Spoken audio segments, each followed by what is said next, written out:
Nesse momento a gente está tirando o termômetro para ver se eles estão dispostos a dobrar a aposta. O que eu posso garantir é que se for dobrada a aposta, se eles pagarem para ver, se eles forçarem qualquer banco brasileiro a ter uma conta do Alexandre de Moraes, vai ser desligado do sistema internacional. Isso assim é sem sombra de dúvida. O cenário que está se desenhando é por aí, é de terra arrasada para o judiciário brasileiro, com possibilidade de tentar arrastar todo o país. O custo Moraes está muito alto, não vai ter como sustentar isso daí. Eles vão largar a mão do Moraes de um jeito ou de outro. A conta chega, e está chegando.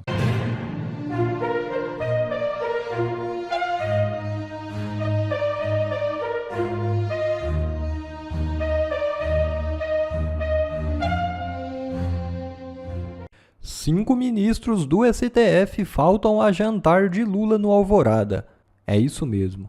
Os ministros André Mendonça, Nunes Marques, Dias Toffoli, Luiz Fux e Carmen Lúcia, do Supremo Tribunal Federal, não compareceram ao jantar oferecido pelo presidente Lula no Palácio da Alvorada na última quinta-feira. O objetivo do convescote foi manifestar solidariedade ao magistrado e também aos demais integrantes da corte, pois podem entrar na mira dos norte-americanos. Um dos temas discutidos na reunião dos dois poderes foi a defesa da soberania nacional. O fato de 5 ministros terem faltado em um jantar em apoio a Moraes revela o racha do STF. Matéria do Poder 360 revela que a maioria do STF se recusou a assinar carta em defesa de Moraes. É isso mesmo. O ministro do Supremo Tribunal Federal, Moraes, pressionou seus colegas para que todos assinassem uma carta em sua defesa na última quarta-feira. Moraes acabava de saber que o governo dos Estados Unidos estava impondo a ele uma punição estabelecida pela Lei Magnitsky, que veta qualquer atividade com instituições bancárias ou econômicas norte-americanas. Não houve consenso, segundo apurou o Poder 360. Mais da metade dos 11 ministros do STF considerou impróprio fazer um documento assinado por todos para contestar uma decisão interna dos Estados Unidos. Essa atitude dos colegas foi uma decepção para Moraes, que esperava ter unanimidade a seu favor. E o desespero de Moraes tem explicação. Os próprios blogueiros da Globo já confirmam que seus cartões de créditos e contas bancárias começaram a ser bloqueados. Os bancos fizeram consultas a escritórios, tanto no Brasil quanto nos Estados Unidos, em Nova York, para saber, a partir da ordem executiva baixada, qual era o alcance dela em relação a Alexandre de Moraes. Os bancos fizeram essa consulta e levaram essa informação até o Supremo Tribunal Federal. Segundo a avaliação dos bancos, que foi passada para o Supremo, tem banco que acha que, se for uma compra com real, pode usar o cartão de crédito com bandeira americana. Outros bancos acham que não. Aí eles chegaram à conclusão seguinte: vamos bloquear os cartões internacionais do ministro Alexandre de Moraes. Não, para isso já está acontecendo. Você está dizendo isso? Eles já começaram a bloquear os cartões do ministro? Porque a ordem já está valendo, né? A ordem já está valendo e já estão bloqueando os cartões de crédito internacional por precaução. A tendência é que cada vez mais as pessoas que não têm essa mesma determinação do Alexandre de Moraes, que estejam pensando no seu conforto pessoal, em usufruir de uma vida digna no exterior ou qualquer coisa do tipo, essas pessoas que sofreriam mais com a Lei Magnitsky, elas vão tentar segurar o Alexandre de Moraes. E é justamente isso que a gente quer. A gente quer aumentar o custo Moraes. Então, por exemplo, vamos imaginar os próximos passos aqui. Lei Magnitsky no Moraes, ele não vai ter conta em banco. Se ele conseguir uma decisão de alguns dos seus colegas da Suprema Corte, obrigando, por exemplo, o Itaú, não sei se é verdade, falaram que o Alexandre de Moraes é correntista do Itaú, mas falando que obrigando o Itaú a abrir uma conta bancária ou permanecer a sua conta bancária lá no banco, aí a gente vai ter um impasse, né, que o Itaú vai ter que ou abrir a conta do Moraes e ser desligado do sistema internacional, porque a sanção OFAC é exatamente sobre isso, ou então, né, eles vão ter que falar não para o Alexandre de Moraes, e aí a gente vai ver como é que o regime vai reagir. Vão colocar os donos do banco na cadeia? Então, esse daí é um dos prováveis próximos passos, é o que pode acontecer. Vamos ver até onde isso daí vai. Muita gente diz que algumas pessoas da Suprema Corte dariam essa decisão favorável ao Moraes relativa à abertura de conta bancária. Não sei. Eu acho que o tom do Barroso, já finalizando e devolvendo a palavra para você, Trielle, eu acho que o tom do Barroso ontem, falando que não quero conflito, uma voz mansa, muito diferente daquela do perdeu o Mané, né? Muito diferente do a gente venceu o bolsonarismo, acho que isso daí mostra o novo cenário que a gente está se enquadrando. Eles estão vendo agora a extensão dessa lei Magnitsky, e eu digo ainda mais, né? Ontem eu fiz um post na Rede X, onde eu coloquei uma foto ali de um dos integrantes da Suprema Corte, e falei, toda a decisão que vier daqui, né, olha para essas pessoas, está vindo com um dos seus integrantes na mesma lista de Hamas, Hezbollah, Al-Qaeda, ou seja, é uma corte já viciada, é uma corte sem crédito. O Moraes está puxando a credibilidade de todos os juízes brasileiros para baixo. Quando chegar uma ordem de juiz brasileiro lá no exterior para ser cumprida, de uma extradição ou qualquer medida judicial que seja, uma carta rogatória, vão começar a pensar duas vezes.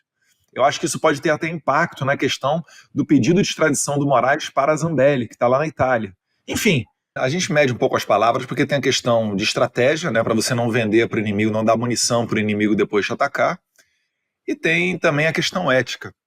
Mas com tranquilidade, assim, os bastidores estão pegando fogo.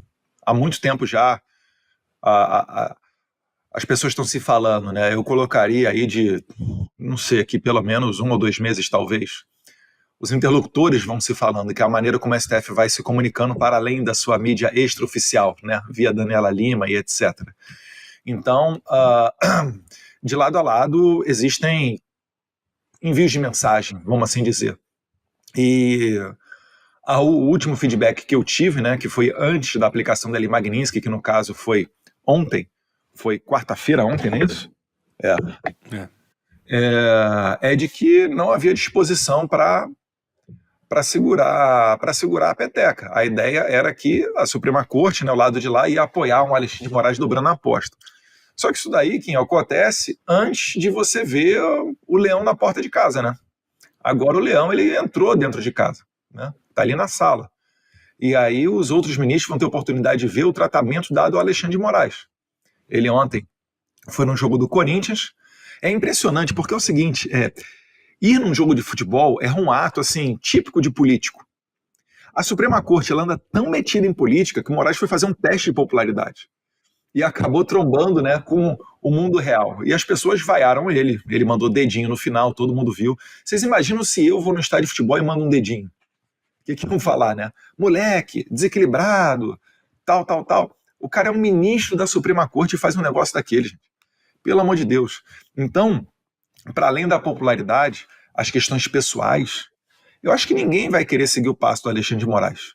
Então, a tendência da corte é mudar. Eu gostei do vídeo do Barroso, de um tom mais ameno e falando em não querer conflito. Não é por uma questão de vingança ou de me satisfazer e me deleitar por ver aquele cara ali, poxa, tendo que segurar a onda dele. Mas é porque realmente esse é o caminho desejável, é o melhor caminho para os dois lados. Porque imagina só, o pessoal me deu pancada porque saiu matéria na Bela Megali, dando conta de que eu estava trabalhando para retirar o nome do Barroso e o nome do Gilmar Mendes dessa primeira leva de Lei Magnitsky. Aí falaram, Eduardo, não aprendeu com teu pai, a cartinha do Temer, não sei o quê, tem que botar quente nessa galera toda. Tá. Aí vamos supor que o Trump chega e sancione todo mundo. Sancionou todo mundo. O que vai acontecer? Os caras não vão ter saída. Vocês compreendem que até eu fiz um post lá colocando no Sun Tzu, né, que você nunca encurrala o seu inimigo, porque senão ele vai ser obrigado a ser, obrigatoriamente ele será um corajoso e um soldado dele valerá por 10 soldados. Mas é porque do ponto de vista estratégico não faz sentido você partir para a sanção em cima de todo mundo. Desde o começo, o nosso objetivo sempre foi o quê? Tirar o Alexandre de Moraes do jogo. Os outros ministros, eu concordo com todos eles? É óbvio que não. Mas se você tirar o Alexandre de Moraes do jogo, você também está colocando um freio nesses outros ministros. Você está colocando o STF para respeitar a harmonia entre os poderes. Se o Alexandre de Moraes parar de ameaçar os senadores e deputados, eu tenho certeza que a gente bota para votar uma anistia ampla, geral e irrestrita e ela será aprovada.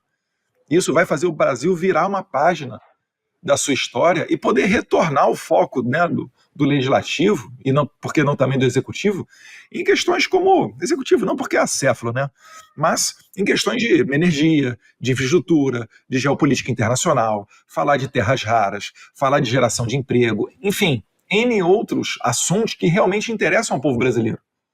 Eu não aguento mais ficar debatendo liberdade, censura, porque é importante, são preceitos básicos. Mas isso daí é muito elementar. Se a gente tivesse uma democracia saudável, a gente jamais estaria debatendo isso. Compreende?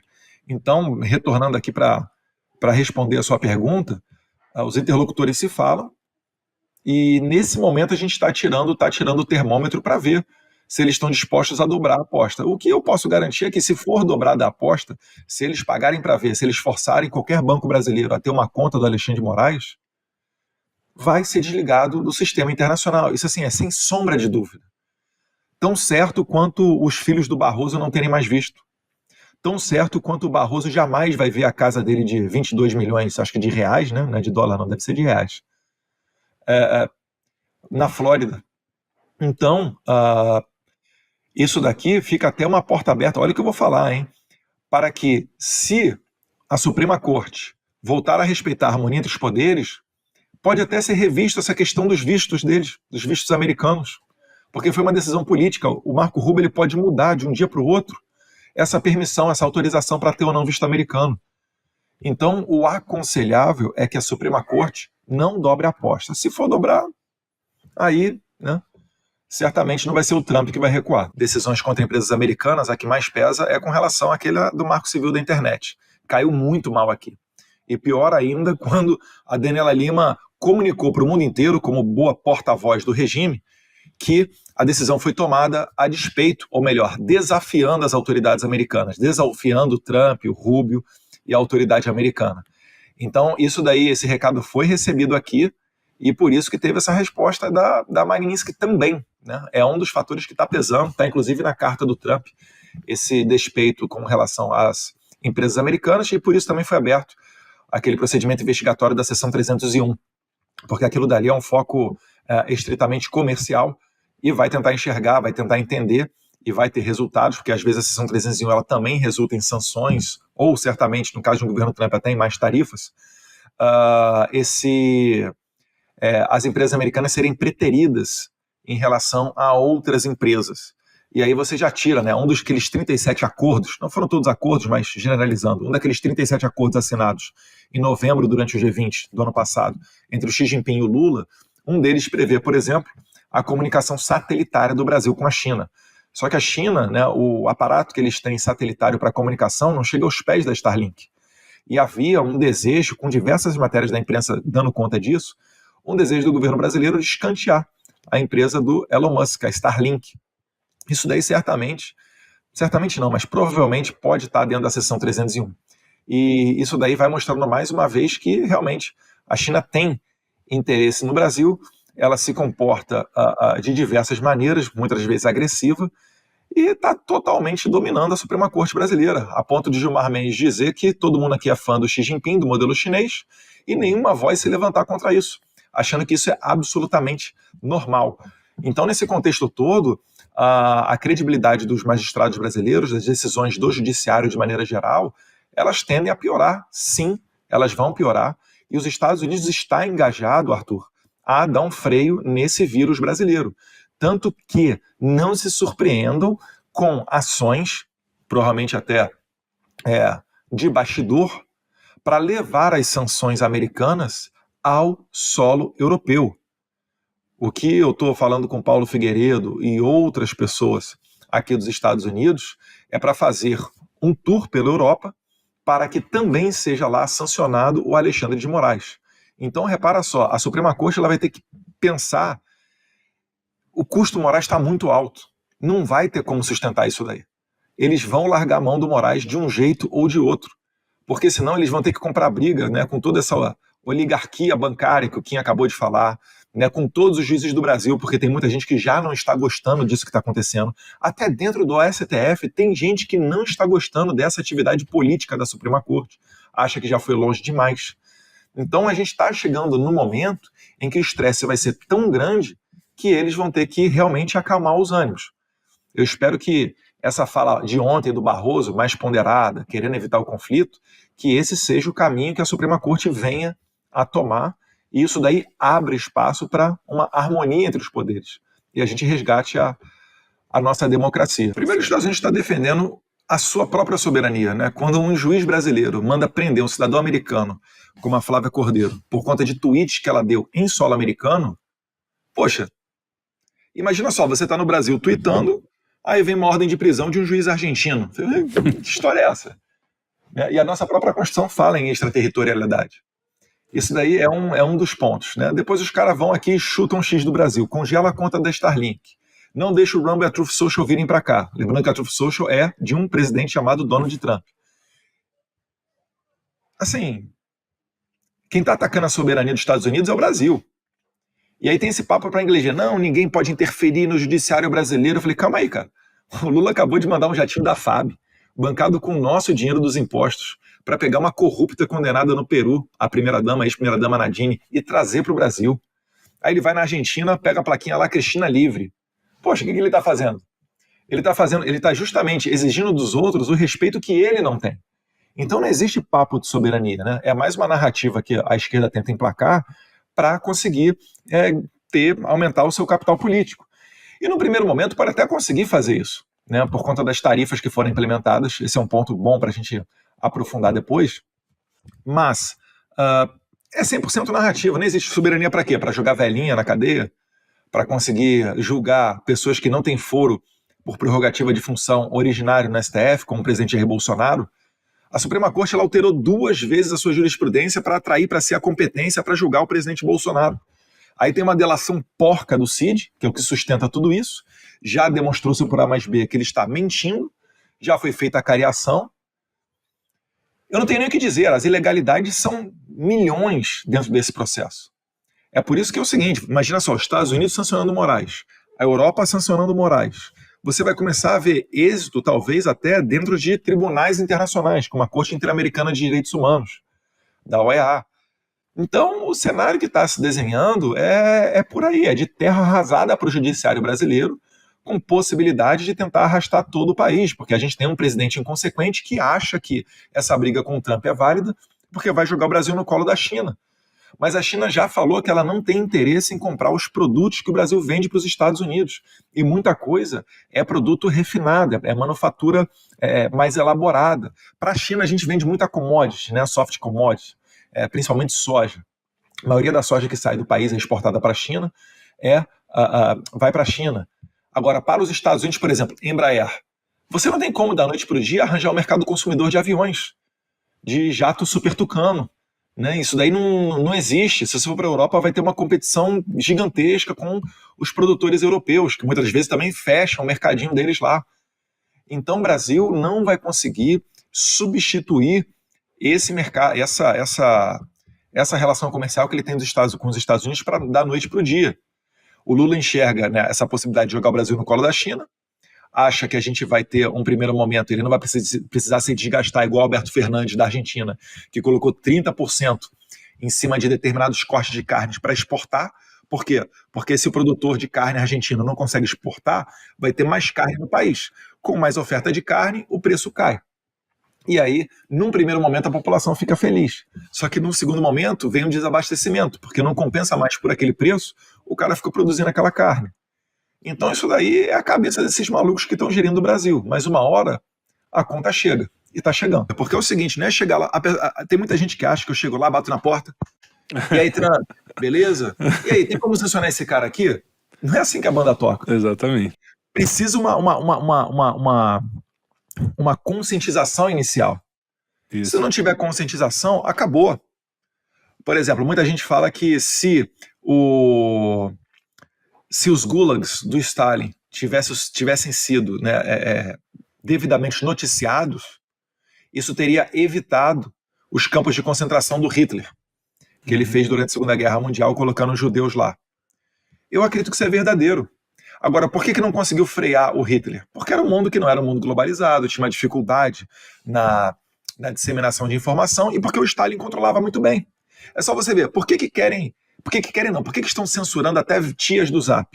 Por que o STF faz lá uma lei regulamentando o Marco Civil da internet, totalmente diferente do espírito inicial do legislador, colocando ali, não pode, cuidado porque a plataforma vai ter que pagar indenização se o usuário falar dessa questão aqui de transfobia, ataque às mulheres, homofobia e tal. Ele está controlando o discurso. Então é importante que as pessoas falem, porque se você não falar, não vai haver conscientização. E sem conscientização, você não tem como tomar uma ação judicial, tomar uma ação de hard power. Então é importantíssimo isso daí. E isso daí não estava feito em 2019, porque em 2019 estava tudo começando. Sim. Depois teve a prisão do Daniel Silveira, 8 de janeiro, a morte do Clezão, 1.500 pessoas presas, Felipe Martins e vários outros casos. E aí a gente tem que levar isso aqui para o exterior. Quando a gente vê aí o Kim Paim, quase que todos os dias, né? Não dá para ver todos os dias que o vídeo é longo, mas é bom que seja longo porque traz muito detalhe. Isso daí conscientiza as pessoas. Isso daí é um mecanismo de soft power importantíssimo. Olha só, né? O Kim Paim, que é quase um chapeiro da Austrália, conseguiu ganhar um prêmio sensacional, né? O iBest lá, o iBest, que foi disputado inclusive com gente do mainstream, né? Da velha imprensa concorrendo com ele e perdeu. Então, olha só a força que tem isso daí. Isso daí é essencial para que na ponta a gente venha e culmine esse movimento, por exemplo, numa Magnitsky na cabeça do Alexandre de Moraes. É isso aí. Bom, pessoal, esse foi mais um vídeo. Eu espero que vocês tenham gostado. Se vocês gostaram, deixa o like aqui para fortalecer nosso canal. Logo eu volto trazendo mais informações da política para vocês. Um forte abraço, fiquem todos com Deus e até a próxima.